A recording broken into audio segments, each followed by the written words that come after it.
Cerita ini berawal ketika saya mendampingi sebuah tim ekspedisi ke Pegunungan Meratus. Mereka bilang ingin mencari flora fauna yang masih tersimpan di dalam pegunungan sana, termasuk beberapa peninggalan sejarah yang mungkin ditemukan. Tapi semua berubah ketika kami menemukan sebuah situs kuno, dan kami bertemu sosok yang paling saya takuti, Maryaban.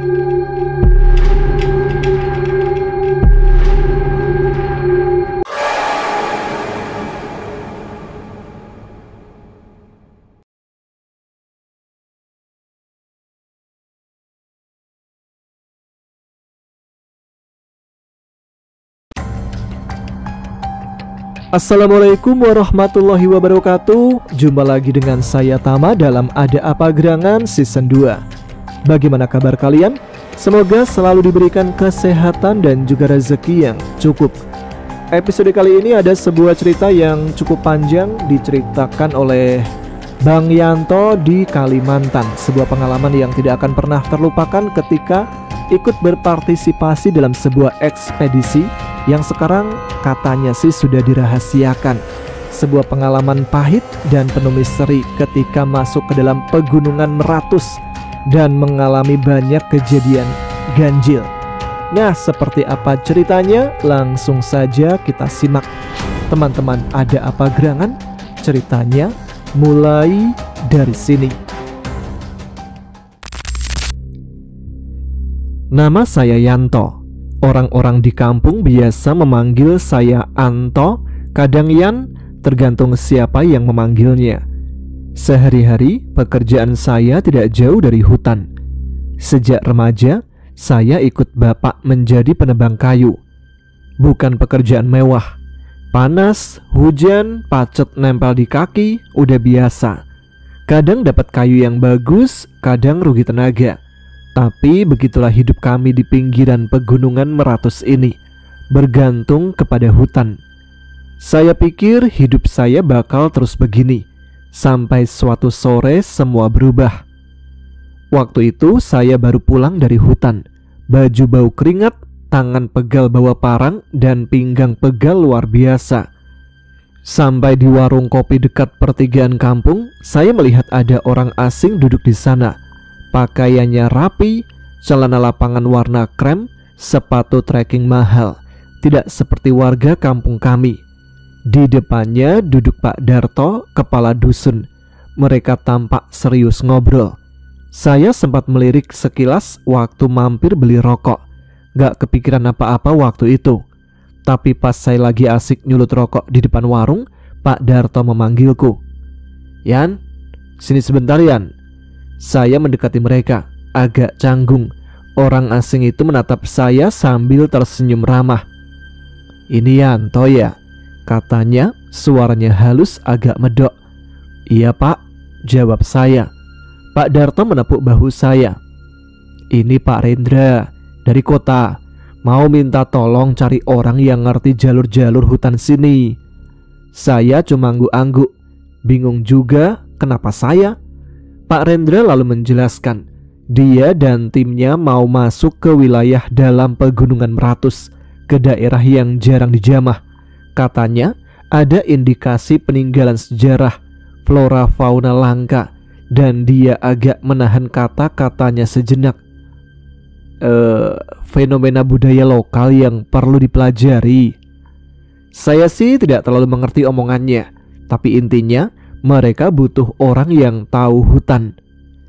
"Pak Darto bilang kamu cocok Yan. Pernah ke daerah Hulu Damar kan?" tanya Pak Rendra. Saya mengangguk. Hulu Damar itu nama salah satu daerah di pedalaman Meratus. Tempat itu dikenal angker. Katanya banyak batu besar yang hidup dan suara-suara aneh pada malam hari.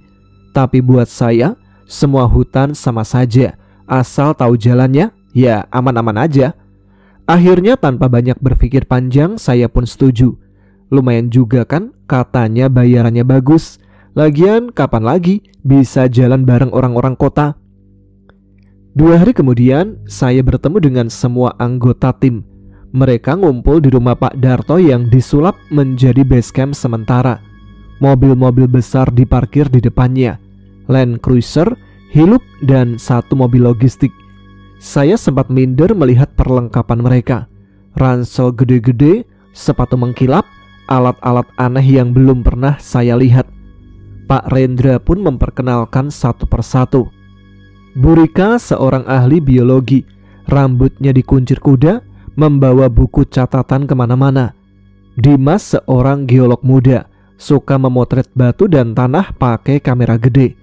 Mbak Tika seorang antropolog, kalem, banyak diam, tapi matanya sibuk mengamati orang. Mas Arman tukang survival, badannya tegap penuh otot dan selalu tersenyum. Ibu Farah seorang sejarawan, bicaranya santun, suka nyisipin humor kecil. Rio anak muda yang kayaknya paling kuat, tugasnya membawa barang-barang berat dan memasang tenda. Tentu saja Pak Rendra sendiri sebagai pemimpin. Saya merasa seperti orang kampung masuk kota, tapi mereka semua ramah, tidak ada yang sok atau meremehkan saya. Ini membuat saya sedikit tenang. Malam itu kami briefing. Pak Rendra membentangkan peta besar di atas meja kayu. Saya melihat ada banyak tanda merah di daerah Hulu Damar. Kita kesini, katanya sambil menunjuk salah satu titik. Perjalanan diperkirakan 2 hari jalan kaki dari titik drop off terakhir kendaraan. Kami harus membawa logistik untuk minimal 10 hari.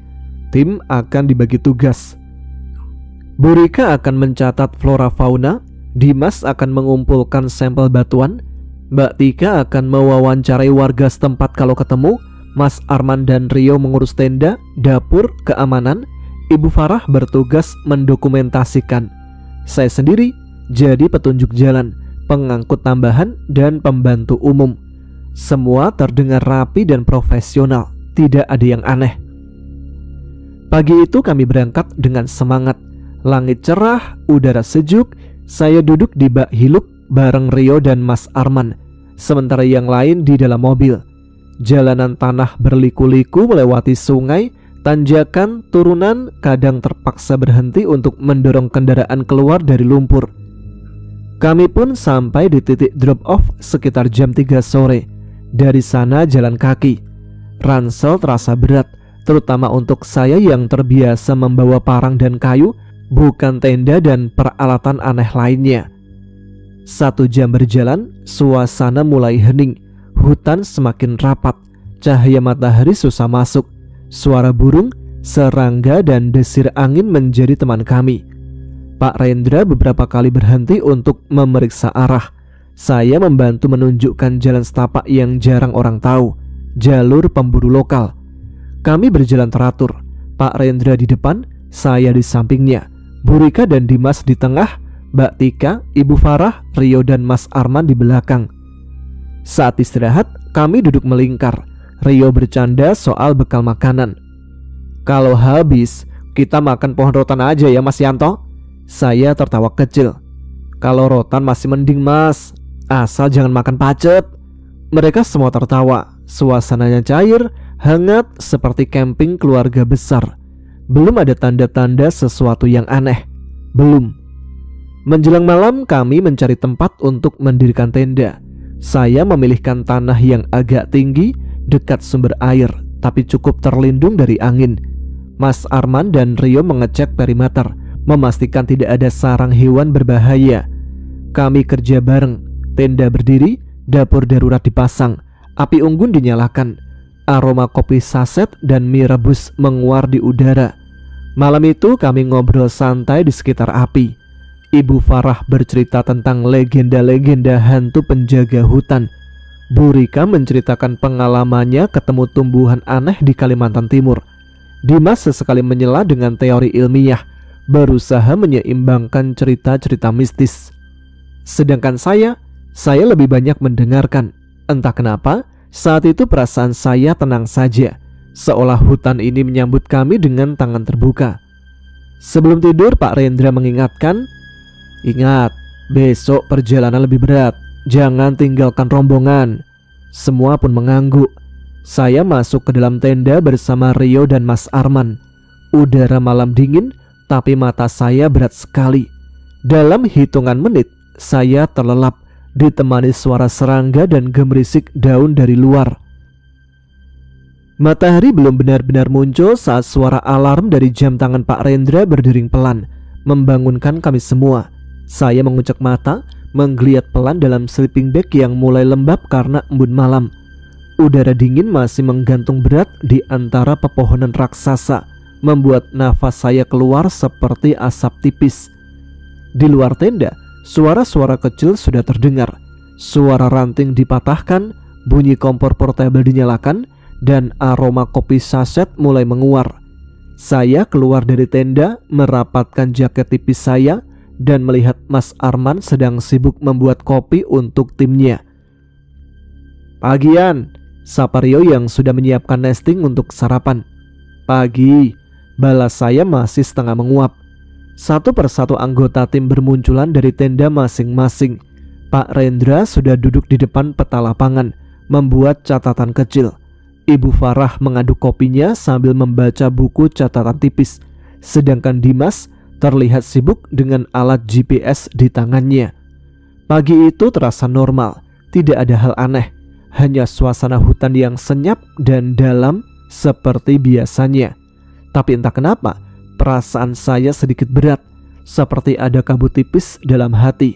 Saya membuang pikiran itu jauh-jauh, mungkin hanya karena tidur kurang nyenyak. Setelah sarapan cepat, nasi goreng instan dan kopi, kami berkumpul di sekitar api kecil yang perlahan meredup. Pak Rendra membuka briefing. "Hari ini kita lanjut ke area barat daya," katanya sambil menunjuk peta. "Ada indikasi batuan aneh dari laporan warga beberapa tahun lalu. Kita akan mendekat ke sana sambil mencatat flora dan medan sekitar." Semua mengangguk. "Tetap dalam formasi. Saya di depan, Yanto di samping saya, Bu Rika dan Dimas di tengah, Mbak Tika, Bu Farah, Rio dan Mas Arman di belakang. Jarak maksimal 10 meter satu sama lain." Pak Rendra menatap kami semua serius. "Dan kalau ada yang merasa aneh, langsung lapor. Kita tetap gunakan pendekatan rasional ya." Saya melihat Mbak Tika tersenyum tipis, seolah paham bahwa kata-kata aneh bisa berarti banyak hal di hutan seperti ini. Kami mulai bergerak sekitar pukul 7 pagi. Langkah-langkah kami menimbulkan suara berdesir di antara daun-daun kering yang menghampar di tanah. Hutan di sekitar sini terasa lebih rapat dibanding kemarin. Pohon-pohon besar berdiri seperti tiang-tiang penyangga langit, dengan akar-akarnya menjulur di atas tanah membentuk jebakan alami. Sesekali Bu Rika berhenti untuk mencatat tanaman aneh seperti anggrek mini berwarna ungu gelap yang tumbuh di batang pohon mati. Dimas beberapa kali memungut batu kecil, mengamatinya dengan kaca pembesar, lalu memasukkannya ke dalam kantong plastik berlabel. Saya sendiri lebih fokus pada medan. Jalur setapak yang saya tahu mulai menghilang, berganti dengan jalur satwa, sempit, licin, dan berkelok. Udara semakin lembab, menempel di kulit seperti selimut basah. Bau tanah, kayu lapuk, dan dedaunan busuk memenuhi hidung. Kami berjalan dengan keheningan yang nyaris total, hanya dipecah sesekali oleh suara burung hutan atau monyet kecil yang melintas jauh di atas kanopi hutan. Sekitar pukul 10 pagi, kami sampai di sebuah area yang agak aneh. Tanahnya mendadak berubah warna, lebih kemerahan, kering, dan berdebu. Berbeda sekali dengan tanah hitam lembab yang kami injak sebelumnya. Dimas berhenti dan jongkok mengamati tanah itu dengan serius. "Ini aneh. Komposisi tanah berubah drastis dalam radius kecil. Harusnya kan bertahap, bukan seketika." Pak Rendra mendekat. "Efek mineral tertentu mungkin?" tanyanya. "Mungkin," jawab Dimas walau suaranya ragu. Saya menatap sekeliling. Pohon-pohon di sini juga berbeda, lebih kecil, lebih jarang, dan beberapa tampak seperti terbakar ringan di bagian batang, tapi tidak ada tanda kebakaran besar. "Ada mata air sekitar sini?" tanya Bu Rika pada saya. Saya menggeleng. "Setahu saya tidak, Bu." Kami memutuskan berhenti sejenak. Pak Rendra mengambil beberapa sampel tanah, sementara Bu Rika sibuk memotret vegetasi. Saya membantu Rio memeriksa jalur ke depan. Saat itulah saya mendengar sesuatu. Pelan, jauh, seperti bisikan. Saya menoleh cepat. Tidak ada siapa-siapa. Hanya Rio yang juga tampak mengernyit seolah mendengar sesuatu. Saya pun tidak mengatakan apa-apa. Belum saatnya menakut-nakuti. Setelah sekitar 30 menit beristirahat, kami lanjut berjalan. Medan semakin berat, banyak tanjakan curam dan akar-akar licin. Saat sedang melintasi sebuah lereng kecil, Pak Rendra berhenti tiba-tiba. Dia mengangkat kompasnya, mengernyit. Ini aneh. Saya mendekat dan melihat jarum kompasnya berputar pelan, lalu berhenti, lalu berputar lagi. Kompasku juga error, kata Mas Arman dari belakang sambil mengangkat kompasnya. Dimas mencoba membuka GPS handheldnya. Sinyal lemah, koordinat loncat-loncat. Ada gangguan medan magnet? Tanya Bu Rika. Mungkin batuan feromagnetik di bawah tanah, Bu, jawab Dimas, walaupun suaranya lebih terdengar seperti meyakinkan diri sendiri. Pak Rendra memutuskan melanjutkan dengan arahan manual, menggunakan posisi matahari sebagai patokan. Saya membantu menunjuk jalur berdasarkan ingatan saya. Untunglah saya masih hafal tanda-tanda alam. Tetapi tetap saja perasaan tidak nyaman merayap diam-diam di antara kami. Menjelang sore, kami menemukan sesuatu. Sebuah batu besar, sangat besar, berdiri sendirian di tengah bukit kecil. Permukaannya rata, hampir seperti dipotong dengan pisau raksasa. Warnanya abu-abu gelap dengan guratan aneh di sisi-sisinya. Bentuknya seperti ukiran, tapi sangat aus. Kami semua terpaku. Pak Rendra hampir berlari mendekat, matanya berbinar. Ini bukan batu alami. Ini seperti buatan manusia. Bu Rika, Dimas, dan Ibu Farah segera bergabung, mulai memotret, mengukur, mencatat. Saya, Mbak Tika, dan Mas Arman menjaga perimeter, mengawasi sekeliling. Saya merasakan bulu kuduk saya berdiri, bukan karena takut, lebih karena tempat ini terasa terlalu sunyi. Tidak ada suara burung, tidak ada suara serangga, hanya angin yang seolah berputar-putar di antara pepohonan. Saya pun menelan ludah. Rio yang biasanya cerewet juga diam saja, matanya awas menatap ke sekitar. Pak Rendra pun memutuskan untuk mendirikan tenda tidak jauh dari batu besar itu. Besok kita lanjutkan studi lebih detail, katanya. Kami semua bekerja cepat. Tenda-tenda dipasang, api unggun dinyalakan. Saya dan Rio mengambil air dari sungai kecil sekitar 500 meter dari camp. Saat kembali ke camp, langit sudah berubah ungu kelam. Cahaya matahari terakhir menciptakan siluet batu besar itu, membuatnya tampak seperti menara raksasa yang mengawasi kami. Makan malam terasa lebih hening dari malam sebelumnya. Semua masih sibuk dengan pikirannya masing-masing. Saya sempat melirik ke arah batu itu.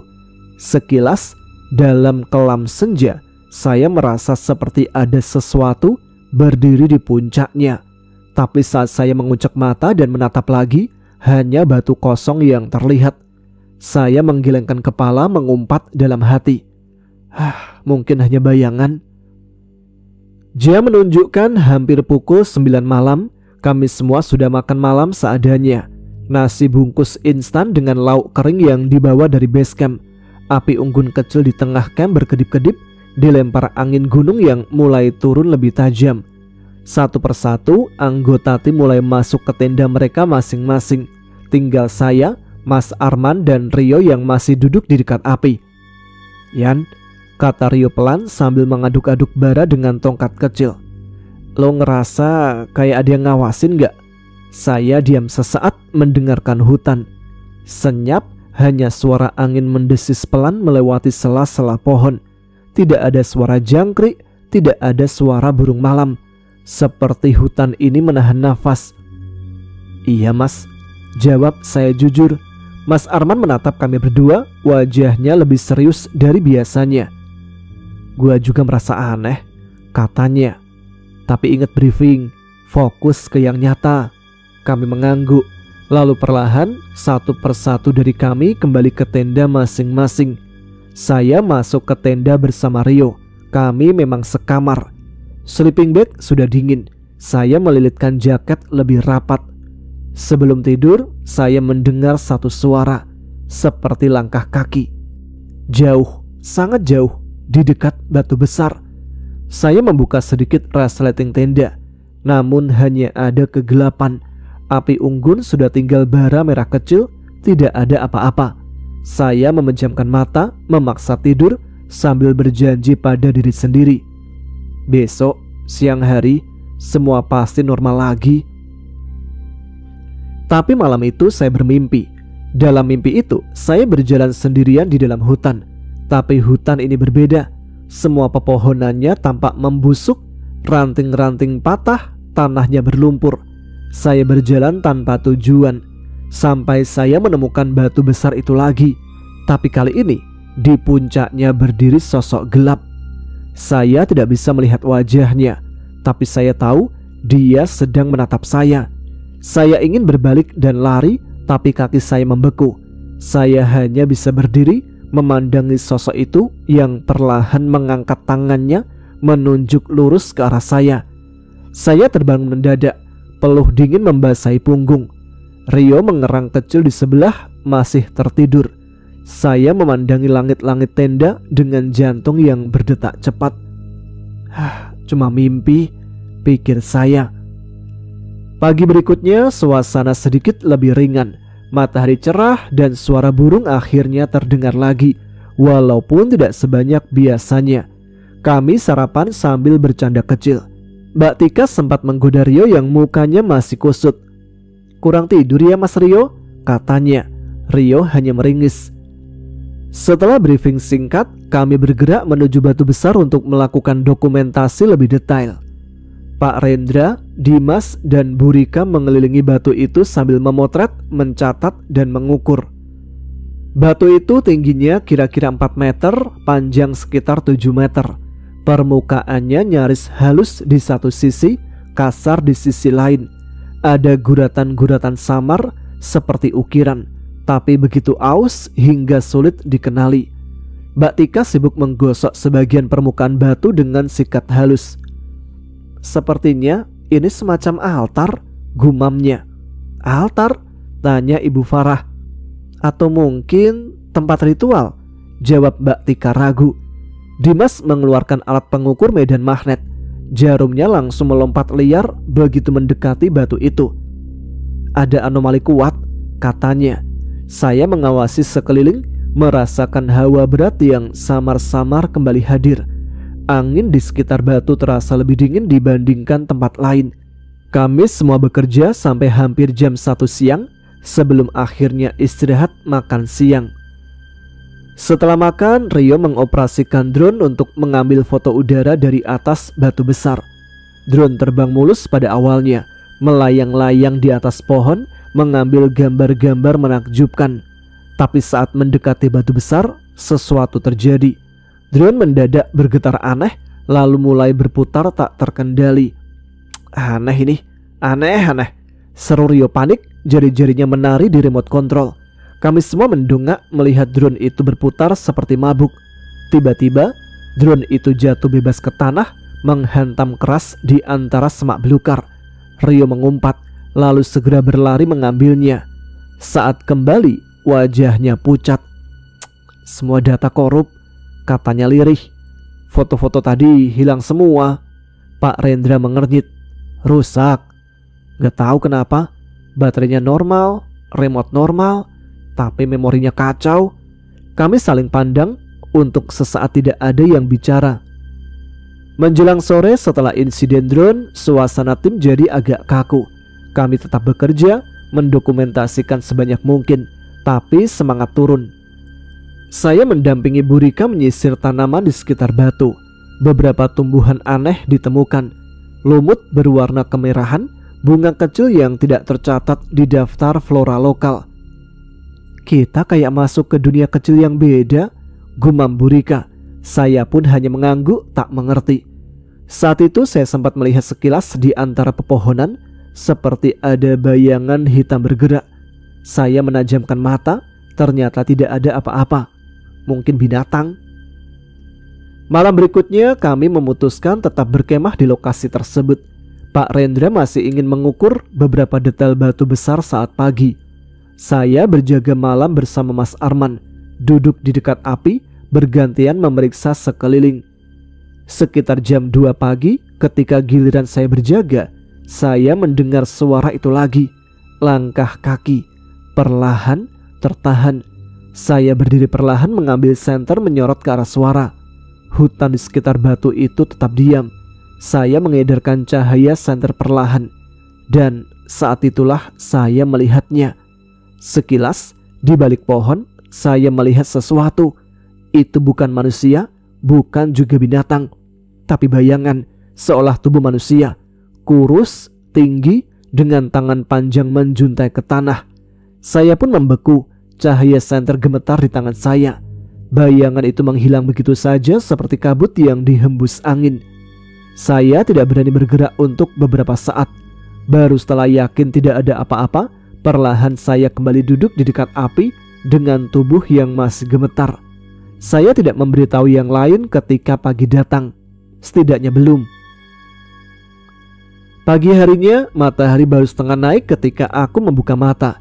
Di tenda sederhana yang kupakai berbagi dengan Pak Bagas dan Rio, udara terasa lembab dan agak dingin. Aroma tanah basah bercampur asap sisa api unggun kemarin masih kental terasa.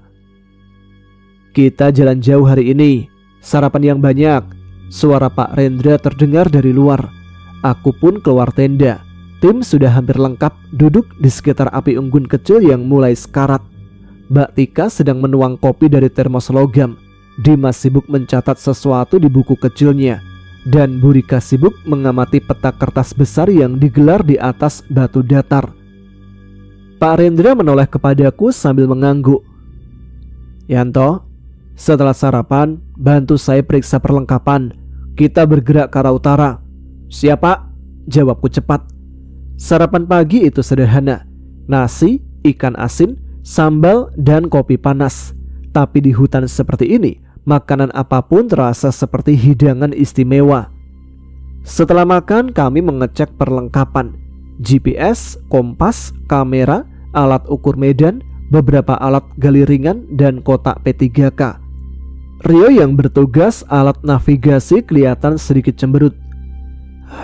Kompas digital agak aneh semalam, kayak ada magnet gede di sekitar sini, gumamnya sambil mengetuk layar GPS. Pak Rendra mendekat dan menepuk bahunya. Santai saja, alat elektronik suka begitu kalau di tempat terpencil. Aku sempat melirik sekilas. GPS Rio menunjukkan arah utara, tapi berputar sebentar sebelum stabil. Ada rasa tak enak menggelitik, tapi aku pendam dalam hati. Kami pun bergerak sekitar pukul 8 pagi. Formasi jalan kami rapi. Pak Rendra di depan memimpin perjalanan. Semakin ke dalam, hutan semakin lebat. Vegetasi tumbuh liar, akar pohon besar mencuat dari tanah, dan suara binatang hutan berbaur dengan desir angin. Kami harus sering menggunakan parang untuk membuka jalan. Di tengah perjalanan, kami menemukan sesuatu yang aneh. Beberapa pohon tinggi memiliki sayatan alami berbentuk spiral. Bu Rika berhenti dan memotretnya. Sayatan alami atau buatan ya? Tanyanya setengah kepada diri sendiri. Dimas mendekat. Tidak ada bekas alat, bisa jadi efek jamur parasit tertentu, Bu, katanya sambil mengamati. Aku menelan ludah. Entah kenapa, aku merasa pola itu terlalu rapi untuk disebut alami. Setelah itu kami pun lanjut berjalan. Sekitar pukul 11 siang, GPS Rio mulai berulah lagi. Arahnya berputar-putar meski kami berjalan lurus. Aneh banget, kata Rio sambil mengibaskan alat di udara. Pak Rendra yang biasanya tenang, kali ini mendekat cepat dan melihat layar GPS dengan alis mengerut. Ikuti arah manual aja, katanya tegas. Gunakan kompas magnetis biasa. Ada nada ketegangan dalam suaranya, seolah dia takut kalau kami terlalu mempercayai alat elektronik. Aku menyimpan dalam-dalam keanehan ini. Sekitar pukul 2 siang, akhirnya kami keluar dari jalur hutan lebat ke sebuah area lapang kecil. Di sana, tertutup setengah oleh lumut, akar dan tanaman liar, berdiri dinding batu sepanjang sekitar 20 meter, tingginya hampir 3 meter. Semua langsung berhenti dan terpana. Relief kasar tergambar di dinding itu. Sosok manusia dengan kepala menyerupai ular atau burung besar. Tangan mereka terangkat seperti menahan sesuatu berat di atas. Dimas bergegas memotret. Burika menggumamkan sesuatu tentang kemungkinan budaya Austronesia kuno. Pak Rendra kulihat berdiri paling depan. Dia menatap relief itu. Matanya kosong. Atau mungkin aku hanya berhalusinasi karena lelah. Aku mendekat ke Rio dan berbisik. "Bagus banget ya mas." Rio mengangguk. "Bagus sih, tapi serem. Ini relief bukan buat pamer. Ini kayak peringatan." Aku menoleh cepat kepadanya, tapi Rio sudah sibuk lagi mengecek alat navigasinya. Karena sudah sore dan perjalanan kembali terlalu jauh, kami memutuskan bermalam di dekat dinding batu itu. Kami memasang tenda sekitar 30 meter dari dinding di lahan sedikit lapang. Rio dan Pak Bagas membuat api unggun kecil untuk malam. Aku dan Dimas memasang perimeter dengan benang alarm, teknik sederhana untuk mencegah hewan buas masuk. Sore itu berjalan tenang, meski aku merasa ada sesuatu di udara, seperti tekanan halus yang bikin kepala terasa berat. Malam pun tiba, langit pekat tanpa bintang. Pak Rendra menetapkan jadwal ronda malam, 2 jam sekali bergantian. Aku kebagian ronda bersama Mbak Tika mulai jam 2 dini hari. Aku sempat tidur sebentar, tapi sekitar jam 2 Rio menggoyang bahuku untuk membangunkan. "Waktunya jagayan," bisiknya. Aku keluar tenda dengan kantuk berat. Mbak Tika sudah berdiri di dekat api unggun, membungkus dirinya dengan jaket tebal. Kami duduk berdua. Awalnya diam saja, hanya suara jangkrik dan gelegak api yang menemani. Tapi sekitar setengah jam, aku melirik Mbak Tika sudah tidak di tempatnya. Panik, aku berdiri. "Mbak Tika?" Namun tidak ada jawaban. Aku melihat ke arah dinding batu. Di bawah sinar rembulan samar, kulihat sosok Mbak Tika berdiri menghadap dinding. Badannya tegak, tangan terkulai, kepala sedikit menunduk. Aku pun berlari ke arahnya. Mbak Tika?" Namun tidak ada respon. Ku sentuh bahunya pelan. Dia seperti membeku. Setelah beberapa saat, matanya berkedip seolah baru sadar. Aku dengar suara panggilan," gumamnya dengan suara serak. Kami pun kembali ke camp. Mbak Tika tampak linglung, tapi akhirnya bisa tidur setelah minum teh hangat. Pak Rendra keluar tenda menatap kami dalam gelap dengan mata berat, seperti menimbang sesuatu. Aku sempat melihat sekilas. Di tangan kirinya, ia menggenggam potongan kertas seperti peta, tapi cepat sekali ia selipkan ke dalam jaket. Ada sesuatu yang mungkin dia sembunyikan, dan entah kenapa bulu kuduku berdiri. Aku pun tidur lagi setelah ronda selesai, tapi tidurku gelisah. Dalam mimpi, aku melihat dinding batu itu membelah perlahan, dan dari dalamnya keluar suara bisikan-bisikan aneh dalam bahasa yang tidak ku mengerti. Aku terbangun dengan keringat dingin dan perasaan samar bahwa apa yang kami hadapi di sini bukan sekedar batu tua. Pagi harinya aku terbangun karena suara gaduh kecil dari arah dapur lapangan. Ketika aku keluar tenda, langit sudah terang, walau kabut tipis masih menggantung rendah di antara pepohonan. Pak Bagas tampak sedang mengadu air mendidih dalam panci besar, sambil berceloteh pada Rio tentang betapa kerasnya tidurku semalam. Aku hanya tersenyum kecil. Badan rasanya remuk. Tidur di atas tanah keras dengan hawa lembab bukan pengalaman mewah. Di sudut lain, aku melihat Burika membungkuk di dekat Mbak Sari. Wajah Mbak Sari tampak pucat. Satu tangannya memegang pelipis. "Sakit kepala, Bu?" tanyaku mendekat. Burika mengangguk. Katanya dari semalam dia dengar suara. seperti bisikan. Aku merinding kecil. "Kalau nggak kuat pulang aja, Bu," celetuk Pak Bagas dari jauh berusaha mencairkan suasana. Tapi tidak ada yang benar-benar tertawa. Setelah sarapan seadanya, roti kering dan kopi, kami semua berkumpul di sekitar Pak Rendra untuk briefing. Pak Rendra membuka peta kertas besar, memperlihatkan area sekitar yang sudah kami petakan. "Ada indikasi situs lain di arah timur," katanya sambil menunjuk garis samar. "Sekitar 2 km dari sini. Kita harus mengeceknya." Aku mengangkat tangan. "Pak, alat navigasi rusak semua. GPS error." Rio mengangguk cepat menimpali. "Iya, Pak. Bahkan kompas biasa kayak belok dikit-dikit." Pak Rendra menatap kami lama sebelum akhirnya berkata tegas, "Kita tetap jalan. Pencatatan data penting. Kalau kita takut sekarang, semua kerjaan sia-sia." Tidak ada yang berani membantah langsung, tapi aku bisa merasakan suasana tim sudah tidak sekompak kemarin. Kami pun bergerak setelah matahari mulai naik arah timur, menembus semak dan ilalang yang semakin tinggi. Medan semakin berat, tanah berlumpur, akar-akar raksasa mencuat dari tanah. Beberapa kali aku harus membopong Mbak Sari yang jalannya semakin sempoyongan. Di tengah perjalanan, saat semua sibuk menebas jalur, terjadilah kecelakaan. Aku mendengar suara gedebuk keras dari depan. Aku lari ke depan. Dimas ternyata terperosok ke dalam lubang selebar sekitar 1 meter, tertutup semak kering. Wajahnya meringis kesakitan. Tangannya memegangi pergelangan kaki yang tampak membengkak. "Ya Allah, Yan, sakit," desisnya. Rio langsung membantu menarik Dimas keluar dengan hati-hati. Bu Rika memeriksa cepat. "Kaki kirinya terkilir parah. Kita harus istirahat sebentar." Aku membantu membuatkan tandu darurat dari ranting dan ponco plastik. Saat kami mengevakuasi Dimas ke tempat datar, aku sempat melihat ke dalam lubang itu. Dalamnya hanya sekitar 2 meter, tanah biasa. Tapi ada sesuatu yang aneh. Di dinding lubang seperti ada bekas cakar, garis-garis panjang dan dalam. Aku tidak berani bilang apa-apa. Kami berhenti 1 jam untuk mengistirahatkan Dimas. Pak Bagas membuatkan pembebat dari kain untuk kakinya. Pak Rendra tampak gelisah.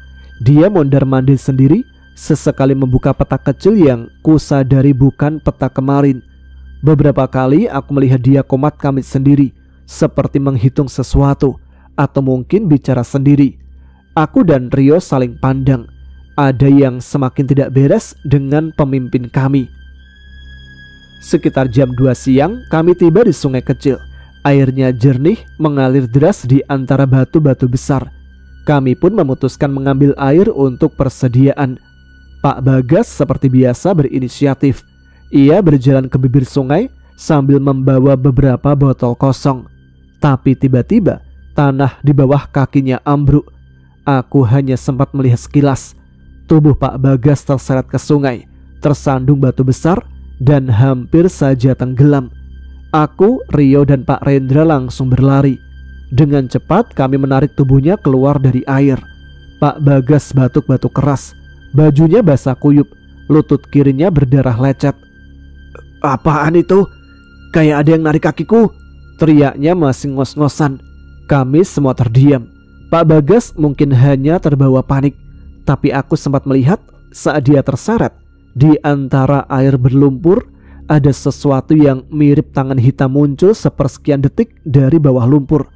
Atau mungkin mataku yang salah lihat. Bu Rika membalut luka Pak Bagas, sementara yang lain berjaga-jaga. Tidak ada yang berani bercanda kali ini. Sore menjelang malam, peralatan kami satu persatu mulai bermasalah. GPS Rio mati total, kompas magnetik seperti berputar sendiri. Bahkan jam tangan digital Dimas error. Jamnya melompat-lompat acak. "Mungkin ada anomali medan sekitar sini," komentar Bu Rika setengah memaksakan logika. Tapi tidak ada yang benar-benar percaya. Kami memutuskan bermalam lebih awal. Saat semua berkumpul mengelilingi api unggun, suasana sangat berat. Semua diam, hanya suara kayu terbakar dan angin berbisik di sela pohon yang terdengar. Tiba-tiba Mbak Tika yang duduk bersandar di pohon menggigil. Aku pun mendekat. "Mbak, kenapa?" tanyaku pelan. Dia menoleh dengan mata kosong. "Aku mimpi seseorang membuka pintu batu. Di dalamnya ada sesuatu hitam, tinggi, matanya merah." Aku merinding. Kata-kata Mbak Tika terasa seperti sambungan dari mimpi anehku semalam. Pak Rendra berdiri cepat membubarkan diskusi. "Kita semua butuh istirahat. Jangan terbawa halusinasi." Tapi saat aku mau masuk ke tenda, aku sempat melirik ke arah Pak Rendra. Dia berdiri sendirian menatap ke kegelapan hutan. Bibirnya bergerak seperti berbicara kepada sesuatu yang tidak terlihat. Aku tidak berani bertanya. Malam itu sebelum tertidur, aku bersumpah mendengar sesuatu. Bukan suara hewan hutan, bukan suara angin, tapi suara berat seperti nyanyian dari dalam bumi. Dan aku tahu apapun itu, kami sudah membangunkannya. Malam itu terasa lebih mencekam dari biasanya. Kami semua terbaring di dalam tenda, berusaha untuk tidur setelah seharian bekerja keras menelusuri hutan yang semakin terasa asing. Udara dingin dan lembab meratus menyelimuti kami dengan tak sabar. Sementara suara-suara hutan yang sering kami dengar kini terasa berbeda, tidak seperti biasanya. Suara burung hantu atau binatang malam yang melengking. Malam ini hutan seolah diam, hening. Aku tak bisa tidur. Pikiranku terlalu penuh dengan bayangan tentang penemuan hari itu. Struktur batu besar yang ditemukan Pak Rendra dan tim, cerita-cerita aneh yang beredar tentang tempat itu. Aku terjaga dan merasa gelisah. Namun sepertinya bukan hanya aku yang terjaga. Dari tenda sebelah, aku mendengar suara pelan seperti seseorang keluar untuk buang air. Aku tidak langsung memperdulikannya hingga aku mendengar langkah-langkah kaki di luar yang tak biasa. Ini berbeda dari suara langkah orang yang biasa di hutan. Terdengar berat, lebih dalam. Tidak seperti tanah yang diinjak, melainkan suara sesuatu yang seolah lebih dalam, lebih padat. Tiba-tiba tenda tempat Rio tidur terbuka sedikit, dan aku bisa mendengar suara langkahnya menjauh, semakin menjauh menuju pohon-pohon besar di dekatnya. Aku tahu Rio, lelaki yang biasanya sangat skeptis, tidak akan mudah merasa terancam tanpa alasan yang jelas. Aku terlelap sejenak. Namun terdengar suara pintu tenda dibuka lagi. Kali ini lebih cepat. Rio masuk dengan wajah pucat pasi, nafasnya terengah-engah. Mas Yanto, ada sesuatu di luar."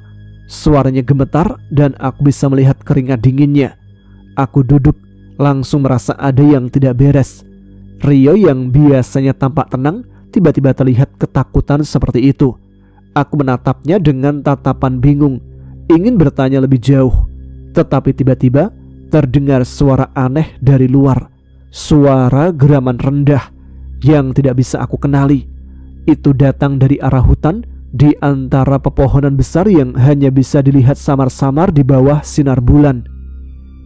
Rio menatapku dengan mata yang seakan tidak percaya. Tubuhnya sedikit gemetar. "Tadi waktu aku buang air, ada sesuatu, ada sosok besar berkelip merah mengamati aku dari balik pohon." Suaranya hilang dan aku merasa udara di sekitar kami berubah, terasa dingin mendalam. Aku beranjak dari tempat tidur, bergerak menuju pintu tenda dan keluar. Sebagian anggota tim lain belum tidur. Mereka tampaknya juga mendengar sesuatu, melihat sesuatu yang tak kami bisa lihat dengan jelas. Semua orang terdiam, seolah menunggu reaksi dari yang lainnya. Aku melihat Pak Bagas yang terlihat paling tenang di antara kami, berjalan perlahan ke arah Rio, menepuk bahunya dengan lembut. "Udahlah Yo, cuma kebetulan, mungkin hanya bayangan atau hewan hutan." Namun aku bisa melihat ke dalam mata Pak Bagas ada kekhawatiran yang tersembunyi. Namun saat itulah kami semua merasakannya. Suara seperti desisan berat terdengar jelas, berasal dari sisi hutan yang lebih gelap, di antara pepohonan yang tumbuh lebat. Desisan itu disertai dengan getaran tanah yang sangat samar, seperti sesuatu yang besar sedang bergerak mendekat. Setiap langkah kami terasa lebih berat, seolah tanahnya menggigit. "Jangan keluar dulu," suara Pak Rendra terdengar tegas, hampir seperti perintah.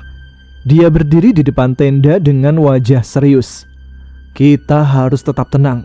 Ini hanya mungkin salah faham." Tetapi nada suaranya tidak meyakinkan. Aku memandangi Pak Rendra, merasakan ketegangan yang tiba-tiba melanda tim. Aku bukan orang yang mudah takut, tapi ada sesuatu yang sangat aneh malam itu. Sesuatu yang tidak beres. Pagi datang, namun ketegangan malam sebelumnya masih terasa. Kami berkumpul di sekitar api unggun, mencoba untuk membicarakan kejadian semalam. Rio masih tampak cemas dan wajahnya pucat seperti tidak tidur semalam. Bu Rika memandangnya dengan khawatir, sementara Pak Bagas lebih banyak diam seolah merenung. "Pak Rendra," kata Bu Rika dengan nada tegas, "kita harus segera pulang. Ini sudah tidak aman." Suaranya penuh kekhawatiran. "Saya rasa kita harus hentikan ini sekarang juga." Pak Rendra menggeleng. Senyum tipis muncul di wajahnya yang sudah mulai lelah. "Kita hampir sampai di tujuan kita. Tidak bisa mundur sekarang, Bu Rika. Kita sudah terlalu jauh untuk mundur." Diskusi semakin panas dan semakin banyak anggota yang merasa cemas. Dimas dan Mbak Sari mulai membuka percakapan tentang kemungkinan pulang, sementara Mbak Tika dan Pak Bagas tampak tidak setuju. Saya di tengah-tengah merasa bingung. Mungkin memang sudah saatnya untuk berhenti, namun melihat tekad Pak Rendra yang begitu kuat, saya merasa terpaksa untuk mengikuti. Akhirnya keputusan diambil. Mereka yang ingin pulang bisa melakukannya besok setelah beristirahat malam, sementara yang ingin melanjutkan tetap melanjutkan perjalanan. Kami harus memutuskan apakah kita akan meninggalkan atau melanjutkan. Saat menjelang sore, kami menemukan sebuah struktur batu besar yang terbenam di dalam hutan. Ruangan besar yang dipenuhi dengan batu-batu purba. Tampaknya situs kuno yang dulunya digunakan oleh masyarakat setempat. Begitu kami mulai mengeksplorasi, suasana menjadi semakin aneh. Bumi terasa bergetar dan udara semakin tebal. Saat kami melakukan pencarian, tiba-tiba Mbak Sari menghilang tanpa jejak. Kami mencarinya ke seluruh penjuru, namun tak menemukan apa-apa selain bau busuk yang mulai menyebar. Saat kami menemukannya, dia sudah tidak bernyawa lagi. Tubuhnya tergeletak di dekat batu besar dengan posisi yang aneh, seolah terjatuh dari ketinggian yang tidak mungkin ada di sana. Saya memandang tubuhnya. Hati ini mulai terasa dingin. Ada sesuatu yang lebih besar dari yang bisa kami fahami. Kami sedang berhadapan dengan sesuatu yang tak bisa dijelaskan, dan itulah yang membuat kami takut. Bukan hanya makhluk yang ada di luar sana, tapi kenyataan bahwa kami mungkin telah memasuki dunia yang tak dapat dimengerti manusia. Kami semua berdiri di sekitar tubuh Mbak Sari yang tergeletak di tanah, dikelilingi oleh batu-batu besar yang tampaknya sudah berusia ratusan tahun. Bau busuk yang menyebar semakin menyesakkan dada. Tanpa terasa, air mata menetes di pipiku. Meskipun aku bukan orang yang mudah menunjukkan emosi, kehilangan salah satu anggota tim di tengah perjalanan seperti ini membuat perasaan hancur. Mbak Sari bukan hanya seorang rekan kerja, dia sudah seperti saudara. Rasanya tak percaya di tempat seperti ini, di hutan yang begitu asing, kami harus kehilangan dia. Dalam sekejap, tawa dan obrolan kami kemarin terasa seperti kenangan jauh, terbungkus oleh kabut yang tak bisa disingkirkan. Ini tidak bisa begitu saja dibiarkan.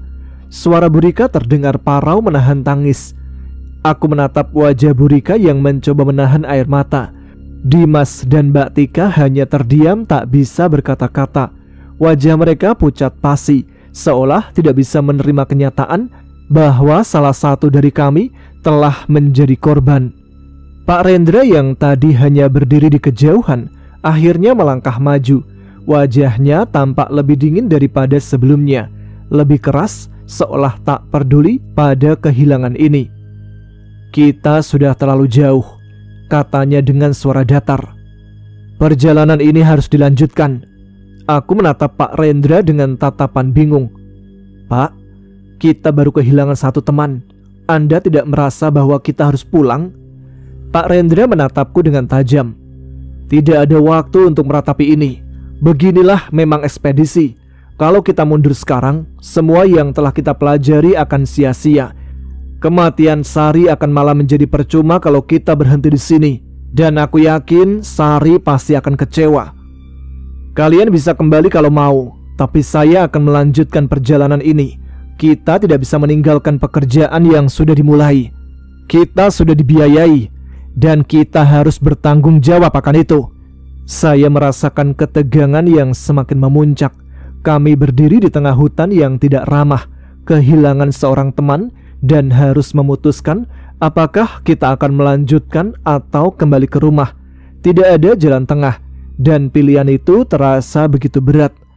Namun ada yang berbeda dalam diri Pak Rendra. Ada keteguhan yang tidak biasa, seolah-olah dia punya tujuan yang jauh lebih besar daripada kami yang hanya ingin pulang dengan selamat. "Rio, kamu yang paling muda, kamu ingin pulang? Atau kamu akan ikut melanjutkan perjalanan?"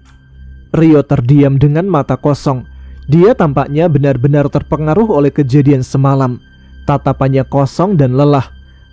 Saya nggak tahu, Pak. Tapi saya ingin pulang. Saya takut, Pak." Burika menatapku seolah meminta persetujuan. "Yanto, kamu tahu kan kita harus pulang. Kita tidak bisa membiarkan ini terus berlanjut." Namun aku terdiam. Aku merasa terjebak di antara dua pilihan. Sebagian dari diriku ingin kembali, ingin keluar dari hutan ini dan meninggalkan semua ketegangan yang menumpuk. Tetapi ada perasaan lain yang menggerakkan diri ini untuk tetap bertahan. Entah karena rasa tanggung jawab atau tentang nominal yang akan aku terima. Pak Rendra menunggu tanggapanku dengan tatapan keras. "Kamu harus memutuskan sekarang juga, Yanto. Apakah kamu akan pulang atau tetap maju?" Burika pun mengusulkan untuk kembali ke tempat camp lebih dahulu, dan di sana kita semua bisa bermusyawarah lebih lanjut. Semua pun setuju dengan usulan dari Burika. Kami semua lalu berjalan dengan langkah berat menuju perkemahan. Suasana semakin hening. Hanya terdengar suara langkah kaki kami di tanah yang lembab. Rasa takut mulai menggigit lebih dalam, dan Pak Bagas yang biasanya tegar tampak semakin lelah. Rio dan aku harus menandu jenazah Mbak Sari dengan tandu yang kami buat sebelumnya. Hutan yang tadinya hanya dipenuhi oleh suara alam kini terasa seperti penjara yang mengekang kami. Ketika kami kembali ke perkemahan, suasana berubah sangat cepat. Karena di sana, tenda-tenda terlihat berantakan dan barang-barang berserakan, seolah ada kekuatan yang mengacaukan semuanya. Dalam sekejap, semua anggota tim kembali terdiam, terperangkap dalam kecemasan dan ketakutan. Ketegangan semakin memuncak ketika suara dari luar hutan terdengar. Sebuah geraman rendah yang menggetarkan tanah. Tanpa peringatan, sebuah bayangan besar bergerak di antara pepohonan. Dan sebelum kami sempat bereaksi, sesosok makhluk yang sebelumnya hanya ku dengar dari cerita orang-orang saat ini terlihat di depan mata kami semua. Sosok yang selama ini sangat kami takutkan. Mariaban. Dengusan beratnya mengiringi gerakan tubuhnya yang raksasa. Mata merah menyala dalam kegelapan. Semua orang panik, namun tak bisa bergerak. Kegelapan hutan merasuki kami semua, membuat kami tak bisa lagi membedakan mana realitas dan mana halusinasi. Ketegangan memuncak saat salah seorang dari kami, Dimas, terjatuh ke tanah. Tubuhnya seperti terbanting, seolah-olah dihantam oleh kekuatan tak terlihat. Wajahnya terpelintir dan dalam beberapa detik dia tidak bergerak lagi. Kami hanya bisa berdiri, kebingungan, menyaksikan kejadian ini tanpa bisa berbuat apa-apa. Semua yang ada di sana merasa tubuh mereka kaku, seolah terbungkam oleh ancaman yang jauh lebih besar dari apapun yang pernah kami bayangkan. Sosok itu tanpa ampun menyeret tubuh Dimas ke dalam hutan yang sangat gelap. Kami di sana semua tidak ada yang bisa melakukan apa-apa, hanya terdiam dan menatap ngeri ke arah sosok besar tersebut. Setelah kematian Dimas, kami mencoba untuk melanjutkan perjalanan, meskipun dengan hati yang terluka. Meskipun suasana semakin berat, Pak Rendra terlihat tetap tegar. Dia memimpin perjalanan kami, menyarankan untuk terus bergerak lebih jauh ke dalam hutan. Kita tidak boleh berhenti. Kekayaan yang kita cari ada di depan sana. Aku merasa aneh mendengarnya. Apa yang sebenarnya dia cari? Aku ingat betul di awal kami berangkat, dia selalu berbicara tentang penelitian dan situs kuno. Tapi ada sesuatu yang semakin tidak beres. Suasana terasa semakin kacau. Anggota tim yang tersisa mulai terpecah antara dua pilihan: terus melanjutkan perjalanan atau kembali ke desa terdekat untuk mencari keselamatan. Namun perjalanan itu tidak mudah, karena kami harus menavigasi hutan yang semakin terasa seperti labirin yang tak terhingga. Pak Rendra tetap tegas untuk terus melanjutkan, walaupun tak ada yang bisa menjamin bahwa kami akan selamat. Tapi disinilah tragedi yang tak terelakkan terjadi. Saat kami menyeberangi sungai kecil di dalam hutan, tiba-tiba sebuah kejadian yang sangat janggal terjadi. Ketika kami melintasi sebuah jembatan kayu yang rapuh, sebuah kecelakaan terjadi. Burika yang berjalan paling depan terjatuh ke sungai yang deras dan terhantam batu besar. Pak Bagas dan Rio segera melompat untuk menolong, tetapi tubuh Burika sudah terlambat untuk diselamatkan. Tubuhnya terbawa arus dan hilang dalam sekejap. Kami hanya bisa menatap tubuhnya yang tidak terlihat lagi, terperangkap dalam arus sungai yang deras. Kita harus lanjut. Burika sudah tidak ada, tapi kita masih punya misi. Kami semua diam, tidak ada yang bisa berkata-kata. Aku bisa merasakan ketegangan yang semakin besar di antara kami. Ketika malam tiba, kami akhirnya berhenti di sebuah clearing untuk beristirahat. Tubuh kami lelah dan pikiran kami dipenuhi dengan kekacauan dan ketidakpastian. Tetapi disinilah rencana Pak Rendra mulai terungkap. Dia mulai berbicara dengan lebih terbuka, dan kami yang sebelumnya takut untuk bertanya akhirnya menghadapinya. Apa yang sebenarnya kamu cari di sini, Pak Rendra? Tanyaku dengan penuh penekanan. Dia menatapku dengan tatapan dingin. Kekayaan, sebuah sumber daya alam yang baru, sumber daya alam yang luar biasa yang ada di pegunungan ini. Kita sudah begitu dekat untuk menemukannya. Semua anggota tim terdiam. Apa yang dikatakan Pak Rendra sangat berbeda dengan apa yang kami bayangkan sebelumnya. Kami tahu bahwa dia memiliki tujuan yang lebih besar, tetapi kami tidak tahu jika itu berhubungan dengan eksploitasi sumber daya alam yang tidak terkendali. Kami tidak pernah tahu bahwa tujuan sebenarnya adalah mencari berbagai kekayaan berharga yang tersembunyi di bawah tanah hutan ini. Setelah malam yang mencekam, keputusan akhirnya diambil. Aku, Rio, Pak Bagas, dan Bu Ratih mengadakan pertemuan kecil. Duduk melingkar dalam kegelapan, hanya ditemani cahaya api unggun yang hampir padam.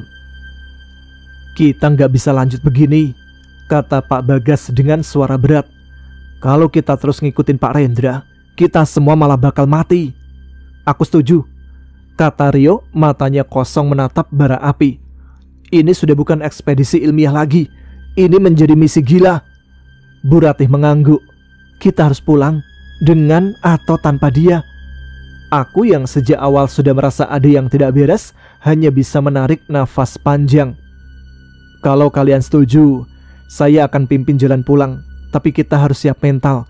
Hutan ini bukan cuma jalanannya yang susah. Ada penghuni yang mungkin tidak mau kita pergi begitu saja. Kita semua sudah menyaksikannya kan?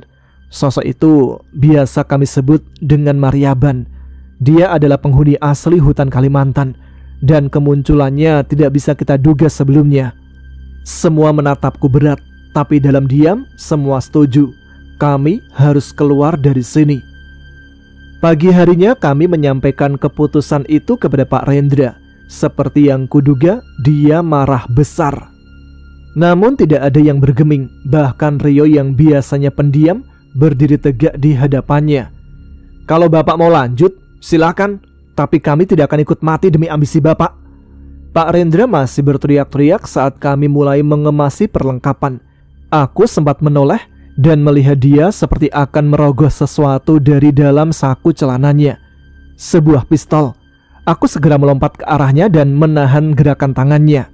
Segera kurebut benda itu dari tangannya dan kubuang jauh-jauh. Rio yang terkejut melihat aku menyerang Pak Rendra segera mendekatiku. Kamu kenapa, Yan? Pak Rendra punya pistol. Dia mau mencelakai kita. Mendengar itu seketika emosi Rio naik. Segera dia memukul dan menghajar habis-habisan Pak Rendra. Beberapa dari kami pun segera melarainya. Kemudian meninggalkan dia sendiri di tengah hutan yang mulai menunjukkan wajah aslinya. Perjalanan keluar dari hutan bukan hal mudah. Jalanan yang kami lalui saat berangkat terasa asing sekarang. Seperti hutan ini bergeser, berubah bentuk untuk menyesatkan kami. 2 hari berjalan, kami masih belum menemukan jalur yang familiar. Tubuh kami lelah, persediaan makanan mulai menipis, dan semangat kami seperti lilin yang ditiup angin. Pada malam ketiga perjalanan pulang, saat kami hampir putus asa, kami menemukan sebuah gubuk kayu di tengah hutan. Gubuk itu tampak kokoh, tidak lapuk seperti yang biasa ditemukan di dalam hutan.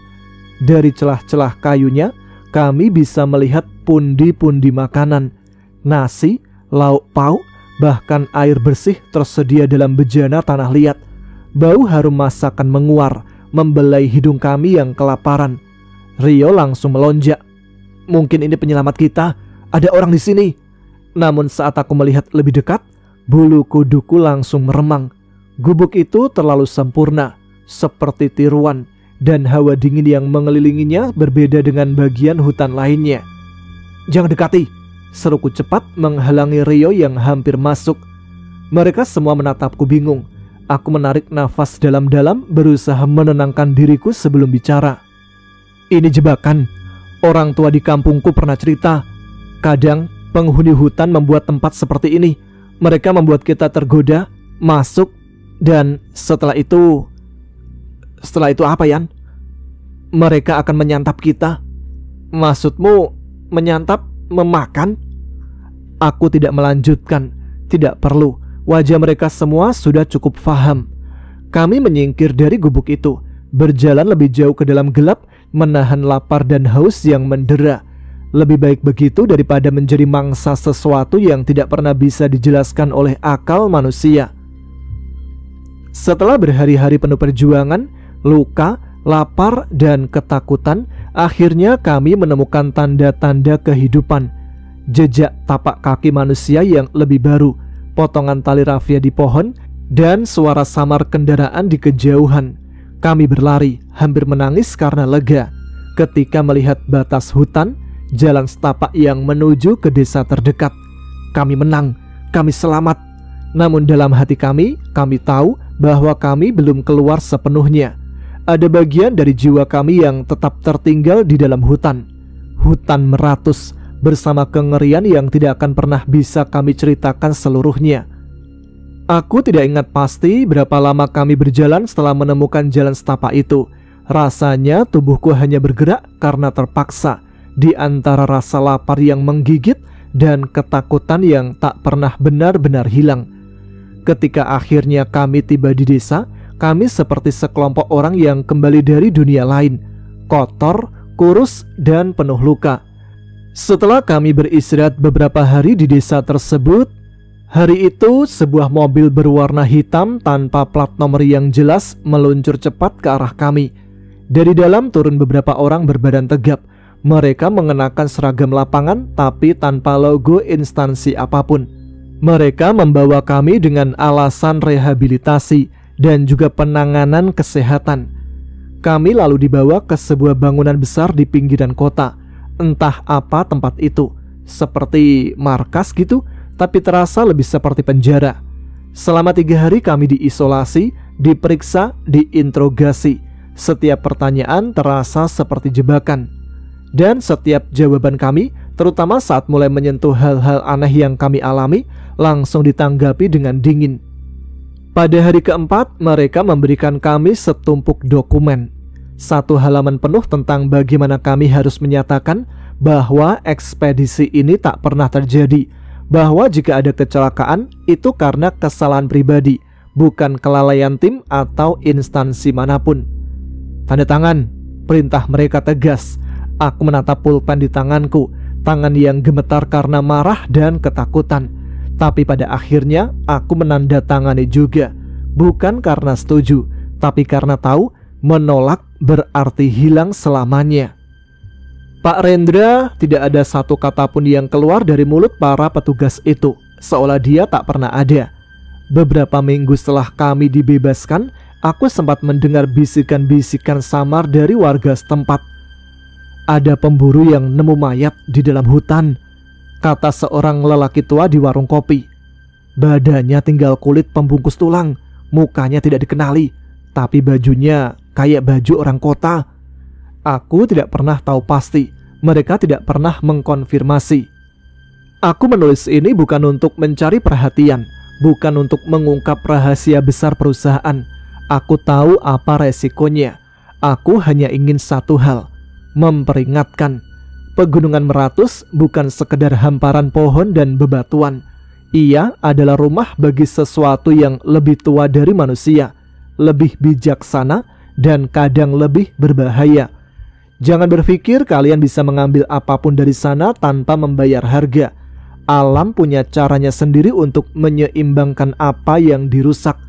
Alam raya ini punya kekayaan yang luar biasa tak terhingga, tapi manusia terlalu serakah untuk ingin memiliki semuanya. Aku, Yanto, hanya seorang pekerja kasar, suara kecil di antara ribuan orang lain. Tapi kalau suara ini masih bisa didengar, maka aku akan terus bercerita. Biarkan pegunungan Meratus tetap alami. Jangan rusak, jangan sombong, jangan serakah, atau kalian sendiri yang akan dikembalikan ke tanah tanpa nama, tanpa cerita. Nah, itu dia cerita episode kali ini yang penuh dengan makna. Semoga kita semua dapat mengambil pelajaran pada cerita kali ini. Terima kasih untuk teman-teman yang sudah menyimak episode kali ini. Semoga dapat menghibur dan bisa kita ambil hikmahnya. Jangan lupa tuliskan komen apa yang kalian ingin tuliskan. Pokoknya tetap tunjukkan eksistensi kalian. Dan sekarang saya Tama harus pamit. Kita jumpa lagi di episode selanjutnya. Tetap semangat, jaga kesehatan. Wassalamualaikum warahmatullahi wabarakatuh.